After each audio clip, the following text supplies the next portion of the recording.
اعوذ باللہ من الشیطان الرجیم بسم اللہ الرحمن الرحیم۔ شروع کرتا ہوں اللہ کے نام سے جو بڑا مہربان نہایت رحم والا ہے۔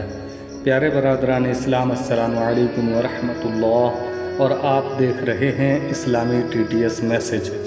مجھے امید ہے کہ آپ تمامی حضرات خیر و عافیت سے ہوں گے، اور اللہ تبارک و تعالیٰ سے دعا ہے کہ اللہ تعالیٰ تمام امت مسلمہ کو سلامت رکھے۔ میرے پیارے برادران اسلام، اور میں امید کرتا ہوں کہ آپ یہ جانتے ہوں گے کہ اچھی باتوں کو دوسروں تک پہنچانا بہت بڑا ثواب کا کام ہے۔ اگر آپ جانتے ہیں اور ہمارے اس ثواب کے کام میں شرکت کرنا چاہتے ہیں تو ہماری ویڈیو کی تھوڑی سی بھی باتیں آپ کو اگر کہیں سے بھی اچھی لگتی ہیں تو ثواب کی نیت سے ویڈیو کو دوسروں تک شیئر ضرور کر دینا۔ اور چینل پر نئے آئے ہیں اور اسی طرح کی ویڈیو دیکھنا پسند کرتے ہیں تو ہمارے چینل کو سبسکرائب کر لینا اور ساتھ میں بیل آئیکن والے بٹن کو بھی پریس کر دینا، تاکہ ہماری اچھی آنے والی ویڈیو آپ تک پہنچ سکے اور آپ دین اور اسلام کی باتیں سن کر اپنے ایمان میں اضافہ کر سکیں۔ تو چلیے اپنی بات شروع کرتے ہیں۔ پیارے برادران اسلام، آج کی ویڈیو میں آپ لوگوں کو حضرت حسن بصری رحمۃ اللہ تعالیٰ علیہ کے ایک پڑوسی کا واقعہ بتاؤں گا، اور یہ بھی بتاؤں گا کہ وہ شمعون نامی شخص جو حضرت حسن بصری رحمۃ اللہ تعالیٰ علیہ کا پڑوسی تھا، وہ کس قدر آتش پرست تھا، اور پھر اللہ کے برگزیدہ بندے حضرت حسن بصری رحمۃ اللہ تعالیٰ علیہ کے صدقے میں جنت میں ٹہل رہا تھا۔ تو پیارے برادران اسلام، حضرت حسن بصری رحمۃ اللہ تعالیٰ علیہ کے پڑوس میں ایک آتش پرست شمعون نامی رہتا تھا۔ وہ آپ کا پڑوسی ایک بار بیمار پڑ گیا۔ حضرت حسن بصری رحمۃ اللہ تعالیٰ علیہ کو جب پتہ چلا کہ میرا پڑوسی بیمار ہے تو آپ اس کے پاس پہنچے۔ آپ نے دیکھا کہ آگ اس کے پاس سلگ رہی ہے اور وہ آگ کے دھوئیں سے کالا پڑ گیا ہے۔ یہ منظر دیکھ کر آپ نے فرمایا کہ اے شمعون، خدا سے ڈر اور مسلمان ہو جا۔ ساری عمر تو نے آگ اور دھوئے کی پرستش کی ہے، اب دیر نہ کر اسلام کو آزما، شاید تجھ پر خدا رحم فرمائے۔ پیارے برادران اسلام، حضرت حسن بصری رحمۃ اللہ تعالیٰ علیہ کے جواب میں شمعون نے کہا کہ دین اسلام کی صداقت کی کوئی نشانی دکھائیے۔ تو آپ نے فرمایا کہ دیکھ، تو نے 70 برس آگ کی پوجا کی ہے اور میں نے ایک روز بھی اس کو نہیں پوجا۔ اب میں اور تم دونوں آگ میں اپنا اپنا ہاتھ ڈالتے ہیں اور پھر دیکھتے ہیں کہ آگ کس کو جلاتی ہے اور کس کو چھوڑتی ہے۔ حقیقت تو یہ ہے کہ تو نے 70 برس تک اس آگ کی پوجا کی ہے، تو یہ ہونا چاہیے کہ تجھے آگ نہ جلائے اور مجھے آگ جلا دے، مگر مجھے اپنے اللہ سے امید ہے کہ آگ مجھے ہرگز نہیں جلائے گی۔ اگر تم میرے خدا کی قدرت اور اس کی آگ کی کمزوری کو دیکھنا چاہتے ہو تو لو دیکھ لو۔ یہ کہہ کر آپ نے اپنا ہاتھ جلتی آگ میں ڈال دیا اور دیر تک اس میں ڈالے رکھا۔ پیارے برادران اسلام، شمعون نے دیکھا کہ آپ کا ہاتھ بالکل نہیں جلا۔ یہ منظر دیکھ کر شمعون بے قرار ہوا اور خدا کی محبت کا نور اس کی پیشانی سے چمکنے لگا اور عرض کرنے لگا کہ اب تک پورے 70 برس میں نے آگ کی پوجا کی ہے اور اب چند سانس باقی ہے، تو میں اس میں آپ کے خدا کی کیا عبادت کر سکتا ہوں۔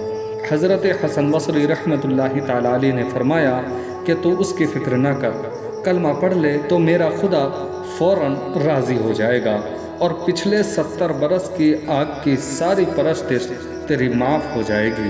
ملعون نے کہا کہ اگر آپ ایک اقرار نامہ لکھ دیں کہ حق تعالیٰ مجھے عذاب نہ دے گا تو میں ایمان لے آتا ہوں۔ حضرت حسن بصری رحمۃ اللہ تعالیٰ علیہ نے ایک اقرار نامہ لکھ دیا اور شمعون کو دے دیا۔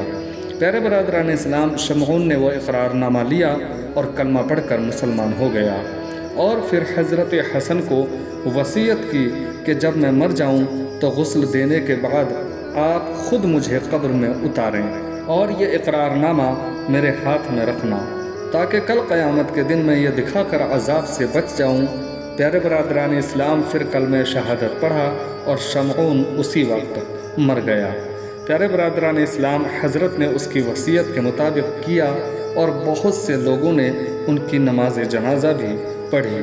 پیارے برادران اسلام، اس دن کے اس منظر سے حضرت حسن بصری رحمۃ اللہ تعالی علیہ ساری رات نہیں سوئے اور ساری رات نماز پڑھتے رہے، حتیٰ کہ اپنے دل میں کہتے رہے کہ میں نے یہ کیا کیا، میں تو خود اپنی جائیداد پر قدرت نہیں رکھتا، پھر خدا کے ملک پر میں نے کیسے مہر کر دی اور اقرار نامہ لکھ دیا۔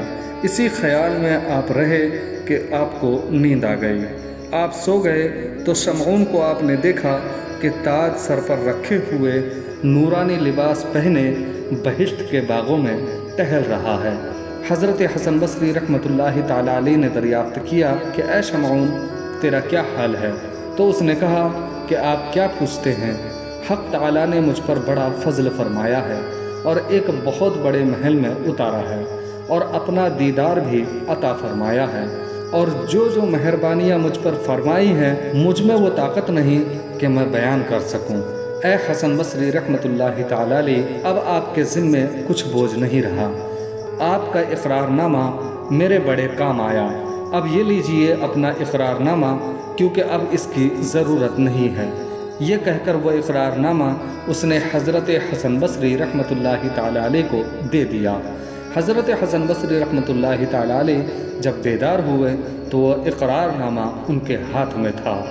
تو پیارے برادران اسلام، ان باتوں سے ہمیں معلوم ہوتا ہے کہ اللہ والے جب کسی بدکار یا گناہگار اور کافر کی طرف بھی توجہ فرما لے تو اس کا بیڑا پار ہو جاتا ہے اور جنت کا حقدار بن جاتا ہے۔ اور یہ بھی معلوم ہوا کہ اللہ والے جب کسی بات کا عہد و اقرار کر لیں تو اللہ تعالیٰ اپنے ولی کے عہد و اقرار سچا کر دیتا ہے، اور جو بات ان کے منہ سے نکل جائے وہ پوری کر دیتا ہے۔